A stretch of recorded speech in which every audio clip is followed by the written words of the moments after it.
घर को साफ रखना सुनने में तो बहुत आसान लगता है, लेकिन उसको करना बहुत मुश्किल होता है। वहीं हम में से काफ़ी हाउसवाइफ अपनी समझदारी दिखा के अपने घर को कुछ ही वक्त में सिमटा हुआ और ऑर्गेनाइज नीट एंड क्लीन रखती हैं। लेकिन वहीं हम लोग पूरा पूरा दिन लगे रहते हैं, लेकिन उसके बाद भी हमारा घर जो है वो बिखरा हुआ पड़ा रहता है। शाम होते होते तक हमारे घर की कंडीशन वो हो जाती है जो कि शायद मॉर्निंग में भी नहीं होती। उसके बाद ना हमें यही फील होता है कि यार कितना भी कर लो, लेकिन घर को हम साफ सुथरा नीट एंड क्लीन रख ही नहीं पाते। और ख़ास करके इस विंटर्स में काम करने का बिल्कुल मन नहीं करता। तो आज मैं आप लोग के साथ सिंपल स्मार्ट हैबिट्स शेयर करने वाली हूँ। अस्सलाम वालेकुम एवरीवन, कैसे हैं आप सब लोग। उम्मीद करती हूँ कि आप सब लोग बेहतर होंगे, खुशहाल होंगे और मज़े में होंगे। अल्हम्दुलिल्लाह हम लोग भी सभी बेहतर हैं। वैसे भी विंटर्स में हमारा काम करने का मन नहीं करता, ऊपर से घर में इतना फैलाव। मॉर्निंग के टाइम पे हम इतना वक्त देते हैं, लेकिन फिर भी हमारा घर जो है वो साफ़ नहीं रह पाता। फिर हमें बड़ा अंदर से थोड़ा गिल्ट फील होता है कि यार कितनी भी मेहनत कर लो, कुछ भी कर लो, लेकिन हम अपने घर को नीट एंड क्लीन नहीं रख पा रहे हैं। कहीं ना कुछ हाउसवाइफ या कुछ लेडीज़ ऐसी होती हैं जो कि ऑफिस वगैरह में भी काम कर रही होती हैं और घर को भी इस तरह से लेकर चलती हैं कि 24 आवर्स बच्चों के साथ भी उनका घर एकदम से सिमटा हुआ एंड ऑर्गेनाइज रहता है। ये प्रॉब्लम आपके साथ भी चल रही है तो ये वीडियो आपके लिए है, एंड तक ज़रूर देखिएगा। इन स्मार्ट हैबिट से आपका घर एकदम से neat and clean and organise रहने वाला है। साथ ही ना आपका इतना टाइम भी नहीं जाएगा। एकदम से ये आपकी लाइफ को बिल्कुल चेंज कर देंगी सारी हैबिट्स, और आप लोग बिल्कुल फ्री माइंड रहकर अपने घर को नीट एंड क्लीन रख सकते हैं। हैबिट हम अपनी स्टार्ट करते हैं किचन से, क्योंकि किचन में ही हमारा सबसे ज़्यादा टाइम स्पेंड होता है। जब भी आप लोग कुकिंग करके फ्री हुए हैं तो कोशिश करा करें कि उसी टाइम पे ही आप अपनी किचन को, काउंटर टॉप को अच्छे से क्लीन कर दें। साथ के साथ जितने भी यूटेंसिल आपके गंदे हुए हैं खाना बनाते वक्त, तो वो आपको तुरंत ही वॉश करके रखने हैं।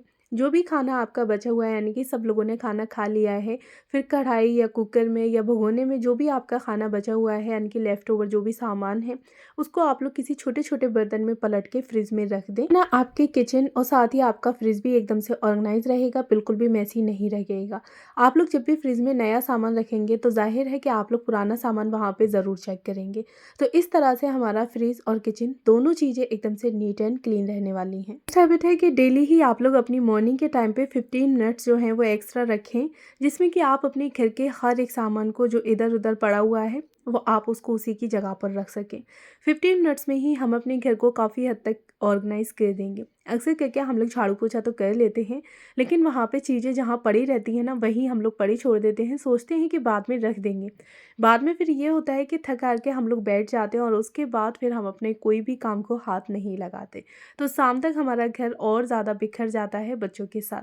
तो इसलिए 15 मिनट्स आप लोग, 15 ना सही तो 10 मिनट्स आप लोग मॉर्निंग के ऐसे रखें, जिसमें कि आप लोग हर एक चीज़ को उसी की जगह पर उठा के रख सकें। मैं यहाँ बना रही हूँ ड्राई फ्रूट्स के लड्डू, तो आप लोग के साथ इसकी रेसिपी भी शेयर करती चलती हूँ। यहाँ पे ना मैंने सारे ड्राई फ्रूट्स ले लिए थे, तो जो भी मेरे पास थे अवेलेबल, आप लोग के पास जो भी हो वो आप लोग ले लें। जैसे कि मैंने ना यहाँ पे बादाम लिया था, पिस्ता, काजू, किशमिश ले ली थी, अखरोट ले ली थी, ये सारी चीज़ें मैंने ले ली थी। और ना मैंने यहाँ पर 1 कटोरी लिए थे, बाकी की सारी चीज़ें ना आधी-आधी कटोरी थी, तो आप अपने अकॉर्डिंग जितना रखना चाहें उतना रख सकते हैं। अच्छा, मखाने लिए थे, तो पहले तो मैंने इन सारी चीज़ों को, यानी कि ड्राई फ्रूट्स को एक साथ रोस्ट कर लिया था। उसके बाद मैंने ना मखानों को अलग से रोस्ट किया है। अच्छा, मखाने मैंने यहाँ पे दुगने लिए थे, यानी कि 1 कटोरी बादाम थे, तो 2 कटोरी मैंने यहाँ पे मखाने रखे थे। अच्छा, मखानों को ना घी में ही मुझे फिर से रोस्ट करना था, तो लो फ्लेम पे मैंने रोस्ट करने के लिए रख दिए हैं। साथ ही अब हम इनके लिए ना बाइंडिंग का तैयार करेंगे, यानी कि स्वीटनर। तो यहाँ पे मैं खजूर इस्तेमाल कर रही हूँ, आप लोग चाहें तो चीनी या गुड़ वगैरह भी ले सकते हैं, बट अगर आप लोग खजूर के बनाएंगे तो काफ़ी हेल्दी और टेस्टी भी रहेंगे। वेट लॉस में भी आप लोग इसको ज़रूर इस्तेमाल कर सकते हैं। पास ना पूरा एक नया पैकेट खजूर का था, तो वो मैंने पूरा 1 पैकेट यहाँ पे यूज़ किया है। अच्छा, 3 मैंने सीड्स ले लिए थे, यहाँ पे पम्पकिन सीड्स थे, वाटरमेलन सीड्स थे और साथ ही ना सनफ्लावर थे। तो तीनों सीड्स मैंने यहाँ पे ले लिए हैं। इसके बाद अगर आप लोग और भी इसमें यूज़ करना चाहते हैं, जैसे कि थोड़े बहुत आप लोग सेसमी सीड्स वगैरह या फिर खसखस के दाने लेना चाहते हैं, तो वो भी आप लोग यहाँ पे ऐड कर सकते हैं, बट मैंने यहाँ पे सिर्फ 3 सीड्स ही ऐड किए थे। अच्छा, सारी चीज़ों को मैंने अलग-अलग करके रोस्ट किया था, यानी कि सारे जो जितने ड्राई फ्रूट्स थे ना उनको एक साथ रोस्ट कर लिया, मखानों को एक साथ कर लिया और सीड्स को ना मैंने एक साथ। अच्छा, यहाँ पे ना ज़्यादा घी भी नहीं लगेगा, लगभग 2 चम्मच मैंने ड्राई फ्रूट्स को रोस्ट करने में लिया था, 2 चम्मच ही मैंने यहाँ पे मखानों को रोस्ट करने में लिया। 1 चम्मच जो भी सीड्स थे ना उनको रोस्ट करने में लिया और लगभग 2 से 3 चम्मच मैंने यहाँ पे खजूरों को रोस्ट करने में लिया था। खजूरों की जितनी भी गुठली है वो आपने निकाल लेनी है। उसके बाद आपने फ्राई पैन में घी को गर्म कर लेना है। लगभग 2 से 3 चम्मच यानी कि 3 टेबल स्पून जो है वो घी आप लोग ज़रूर इसमें ऐड करें। उसके बाद आपने सारे खजूरों को डाल के इस तरह से स्पैचुला की हेल्प से इसको मैश करते जाना है और धीरे-धीरे जैसे ही ये खजूर गर्म होते जाएँगे ना, तो मैश बहुत ही आराम से हो जाते हैं। अच्छा, उसके बाद ना फिर मैंने मखाने, ड्राई फ्रूट्स और बीज ये सारी चीज़ों को ना ग्राइंड कर लिया था। अच्छा, ग्राइंड आपने ना एकदम फाइन नहीं करना है, थोड़ा दरदरा रखना है, देखने में काफ़ी अच्छे लगेंगे, साथ ही खाने में भी थोड़ा क्रंचीपन आएगा। खानों को मैंने अलग ग्राइंड कर लिया था क्योंकि उनका थोड़ा-सा मुझे फाइन पेस्ट बनाना फाइन पाउडर बनाना था। अच्छा, बाकी के जितने भी ड्राई फ्रूट्स और सीड्स थे ना उनको मैंने एक साथ करा था और थोड़ा दरदरा पीसा था। तो बस आपने भी कुछ इसी तरह से सारी चीज़ों को पीस लेना है यानी कि ग्राइंड कर लेना है। उसके बाद जब खजूर काफ़ी अच्छे तरीके से सॉफ्ट हो जाएँ, एकदम पेस्ट टाइप बन जाए, तो आपने फिर सारे ड्राई फ्रूट्स और जो बीज वगैरह आप लोगों ने रखे थे ना, उनमें आपको मिक्स कर लेना है। खजूरों को ना आपने गरम-गरम ही इसमें मिक्स करना है, तो कोई भी स्पैचुला वगैरह आप लोग आराम से उसी की हेल्प से मतलब मिक्स करें, हाथ से डायरेक्ट ना करें वरना हाथ जलने का डर रहेगा। ये अच्छे से एकदम मिक्स हो जाए पूरे में, खजूर वगैरह सारी चीज़ें एकदम अच्छे से मिक्स हो जाएँ, उसके बाद फिर आपने इसको बाइंडिंग कर देना है यानी कि लड्डू की शेप दे देनी है। थोड़ा-सा ना ये आप लोगों को मिक्स करते में यानी कि लड्डू बनाते में हाथ में थोड़ा-सा चिपकेगा, तो आप लोग अपने हाथों में हल्का-हल्का सा घी लगा लें, जिसकी वजह से बिल्कुल भी ये चिपकेगा नहीं। इस तरह से सभी को यानी कि लड्डुओं की शेप देते जाएँ और ये काफ़ी अच्छे लड्डू हैं। विंटर्स में आप लोग अगर डेली ही लेते हैं, बच्चों को देंगे, अपने फैमिली मेंबर्स को, तो इससे ना आपकी इम्यूनिटी भी बूस्ट होगी। फॉल वगैरह जो होता है तो वो भी रुकेगा, साथ ही फिर आप लोग अपने बच्चों को भी दे सकते हैं। इसकी तासीर काफ़ी गर्म है, तो बच्चों को सर्दी-खाँसी होने का डर रहता है, तो उससे भी बचे रहेंगे। डेली ही आप लोग 1 गिलास दूध के साथ इन लड्डुओं को लेते रहें। आप लोग वेट लॉस कर रहे हैं, वेट लॉस जर्नी में आप लोग इन लड्डुओं को शामिल करना चाहते हैं तो बेझिझक कर सकते हैं क्योंकि यहाँ पे हमने चीनी वगैरह ऐड नहीं की है। या हमने यहाँ पे ना मतलब खजूर ऐड किए हैं, तो खजूर स्वीटनर में काफ़ी अच्छा होता है और इम्यूनिटी को हमारे बूस्ट करता है। तो आप लोग ये लड्डू अपनी वेट लॉस जर्नी में भी शामिल कर सकते हैं। हम अपने टॉपिक की तरफ। नेक्स्ट टिप है कि जो भी चीज़ जिस टाइम पे हमें दिख रही है इधर-उधर पड़ी हुई या जो भी काम हमें दिख रहा है तो हम उसे हाथ के हाथ कर दें।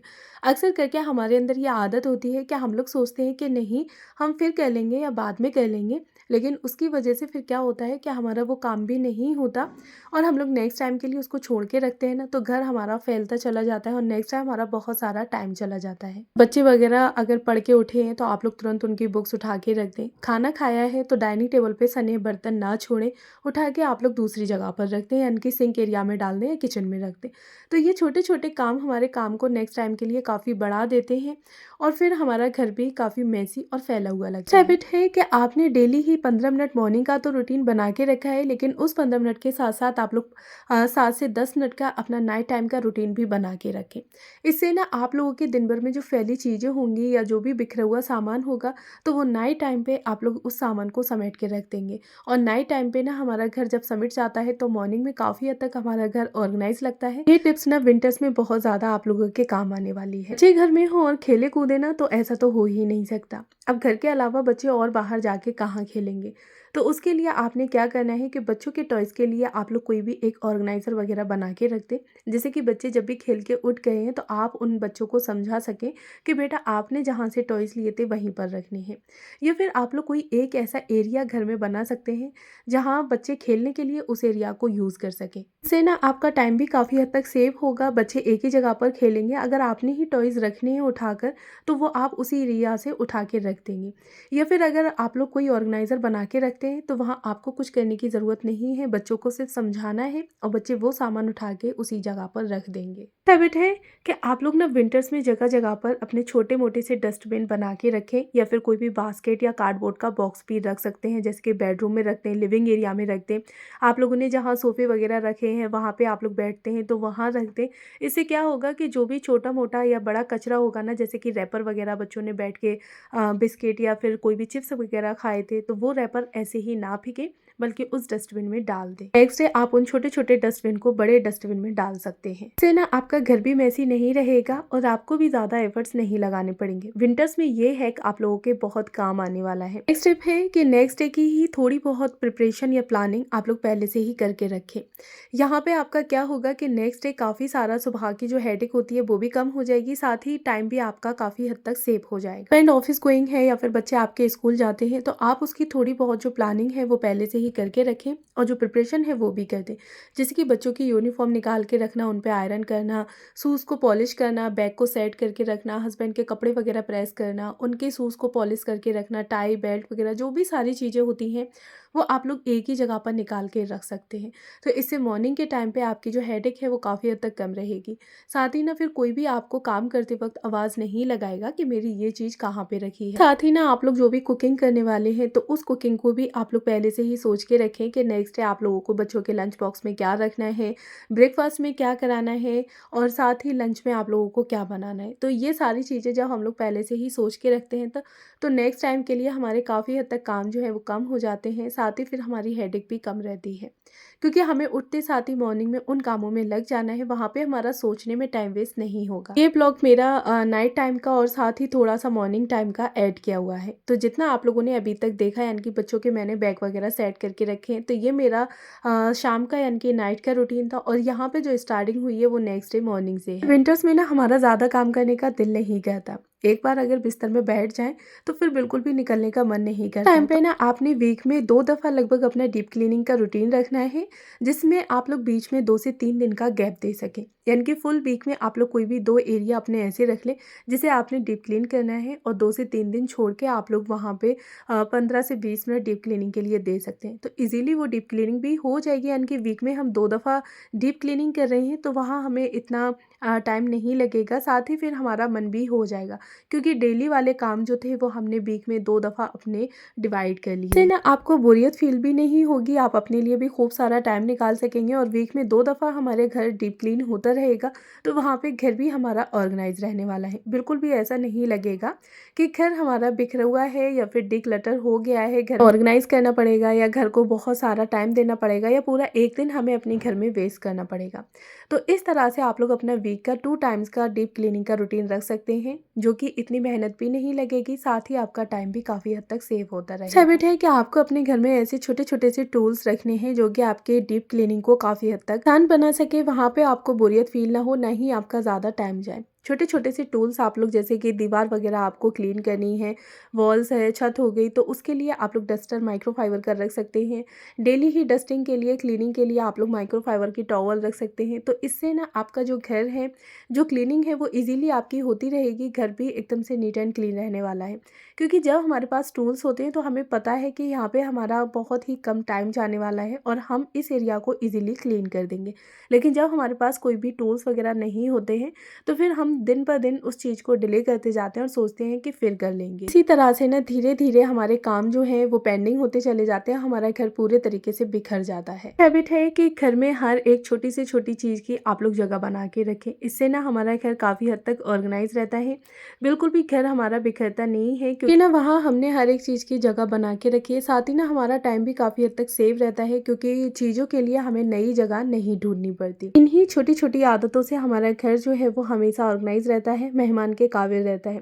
वो फिर हमें अलग से इतने एफर्ट्स नहीं लगाने पड़ते जो कि शायद हम किसी गेस्ट के आने पर अपने घर को ऑर्गेनाइज करते हैं।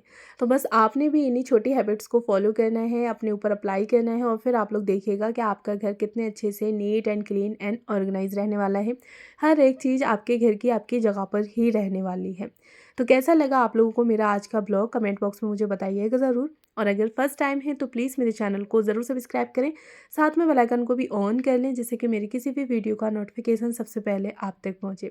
अच्छा, यहाँ मैं आप लोग के साथ एक छोटी सी प्रॉब्लम और शेयर करूंगी। विंटर्स में कपड़े सुखाने की बहुत ज़्यादा टेंशन रहती है। टेंशन मेरे साथ भी हो रही है, 2 से 3 दिन हो जाते हैं, 4 दिन हो जाते हैं, लेकिन कपड़े नहीं सूख पाते क्योंकि धूप नहीं निकल रही, मौसम इतना बेकार है कि हद से ज़्यादा।